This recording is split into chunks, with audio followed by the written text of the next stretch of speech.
আসসালামু আলাইকুম সুপ্রিয় দর্শক শ্রোতা, আজকের পর্বে আপনাদের সাথে শেয়ার করব রোগীর জন্য কবুতরের মাংসের ঝোল। তো সবাই আমরা কম বেশি কবুতরের মাংস পছন্দ করি, কিন্তু রোগীর জন্য যদি রান্না করা হয় সেটা কিন্তু আলাদাভাবে রান্না করতে হয়। আর সেই প্রসেসটা আমি আপনাদের আজকে সুন্দরভাবে দেখানোর চেষ্টা করেছি। চলুন তাহলে আমরা রেসিপিটি শুরু করি। সবার আগে বলে রাখি, যারা আমার চ্যানেলে নতুন এসেছেন প্লিজ আমার চ্যানেলটি সাবস্ক্রাইব করে রাখবেন, পাশে থাকা বেল বাটনটিতে একটা ক্লিক করে দিবেন। যদি ভিডিওটি ভালো লাগে অবশ্যই লাইক করবেন, কমেন্ট করবেন, বন্ধুদের সাথে শেয়ার করবেন। চলুন তাহলে আমাদের এই সহজ সুন্দর রেসিপিটা আমরা শুরু করি। প্রথমে আমি চুলায় একটা প্যান বসিয়ে দিয়েছি, তাতে যখন একটু প্যানটা গরম হবে তখন তাতে দিয়ে দিচ্ছি তেল। আর তেলের পরিমাণটা অবশ্যই কম করে দিবেন, যেহেতু রুগীর জন্য রান্না। তো তেল ঝাল লবণ যতটা কম দেওয়া যায় ততটাই ভালো। তো যখন তেলটা একটু গরম হয়েছে আমি সেখানে দিয়ে দিচ্ছি পেঁয়াজ কুচি।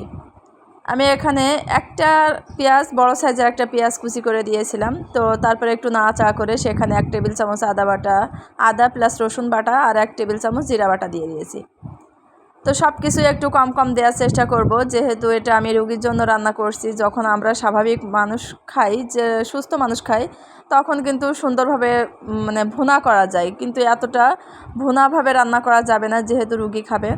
তো ওগুলো একটু নাড়াচাড়া করার পরে আমি স্বাদমতো লবণ দিয়েছি, হলুদের গুঁড়া দিয়েছি আর দিয়েছি স্বাদমতো মরিচের গুঁড়া। তো মরিচের গুঁড়াটা অলওয়েজ কম করে দেওয়ার চেষ্টা করবেন। যদি আপনারা ভাবেন যে কাঁচা মরিচ দিয়ে রান্না করবেন, সেটা কিন্তু আরও বেশি ভালো হয়। তো এটা একটু নাড়াচাড়া করার পরে আমি একটু সামান্য পানি দিয়ে দিয়েছি, জাস্ট মশলাটা কষিয়ে নেওয়ার জন্য। আর আমি এখানে ঝালের পরিমাণ একেবারেই কম দিয়েছি। অসুস্থ একটা মানুষ, তার জন্য এত ভুনা ভুনা করে রান্না করা আদৌ ঠিক না। এই জন্য আমি যেভাবে উপকারে আসে সেভাবে রান্না করে দেখানোর চেষ্টা করেছি।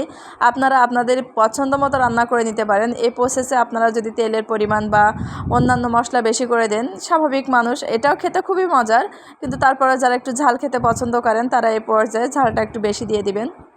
তো আমি ঢাকনাতে ঢেকে দিয়েছিলাম, আর যতক্ষণ না পর্যন্ত মশলাটা উপরে ভেসে না আসছে, তেলটা উপরে ভেসে না আসছে, আমি ততক্ষণ এভাবে কষিয়ে নিয়েছি। এখন দেখতে পাচ্ছেন মশলাটা কষানো হয়ে গেছে। আমি এখানে দিয়ে দিচ্ছি ছোট একটা কবুতরের মাংস। তো বাচ্চা কবুতর এখানে ছিল। আর তারপরে আমি একটা ছোট সাইজের আলু এরকমভাবে কেটে এখানে সম্পূর্ণটাই দিয়ে দিয়েছি।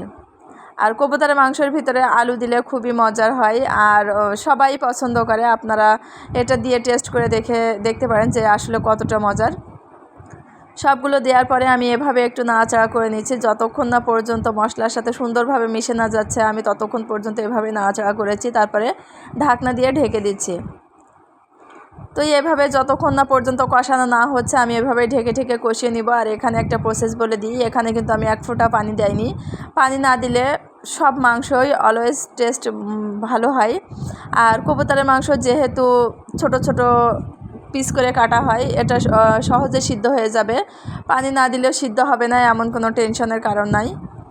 তো আমি এটা করার পরে আবারও ঢাকনা দিয়ে ঢেকে দিচ্ছি। যতক্ষণ না পর্যন্ত কষানো না হবে ততক্ষণ আমি এভাবে ঢাকনা দিয়ে ঢেকে ঢেকে কষিয়ে নিব। আর এ পর্যায়ে দেখতে পাচ্ছেন যে অনেকটা কিন্তু নিচে লেগে লেগে যাচ্ছে। আমি এরপরে ঢাকনা দিয়ে ঢেকে দিব না, এভাবে নাড়াচাড়া করব যতক্ষণ না পর্যন্ত কষানো না হচ্ছে।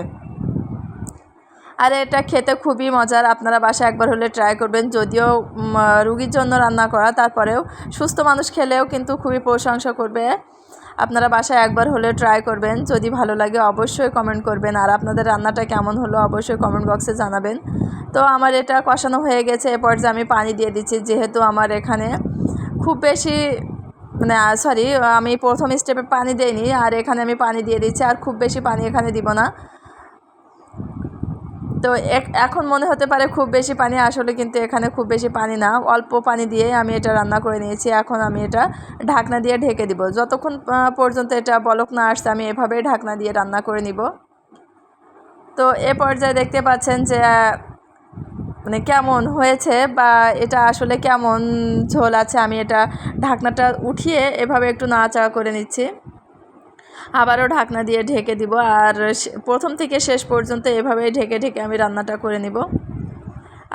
আমি আবারও বলছি, আপনারা বাসায় ট্রাই করবেন, কেমন হলো অবশ্যই কমেন্ট বক্সে জানাবেন। আর আমি কিন্তু এখানে একটা মশলাও দেইনি, আপনারা প্রথম থেকে শেষ পর্যন্ত দেখবেন, তখন কিন্তু বুঝতে পারবেন। আর এখানে মশলা দেইনি, তার একটা কারণ আছে, যে এই পর্যায়ে আমি মশলাটা দিয়ে দিচ্ছি। এখানে ডালচিনি প্লাস সাদা এলাচ, আমি 4টা করে সাদা এলাচ আর হচ্ছে 3 টুকরা ডালচিনি এখানে পাটায় পিষে নিয়েছিলাম, সেটা এখানে দিয়ে দিলাম। নামানোর ঠিক 3 থেকে 4 মিনিট আগে আমি এটা দিয়েছি।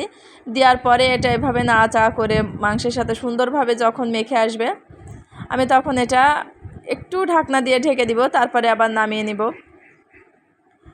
তো আমি ঢাকনা দিয়ে ঢেকে দিয়েছিলাম, অফ ক্যামেরায় আমি ঢাকনাটা আবারও উঠিয়ে নিয়েছি। এখন আমার রান্নাটা হয়ে গেছে, নামিয়ে নিচ্ছি।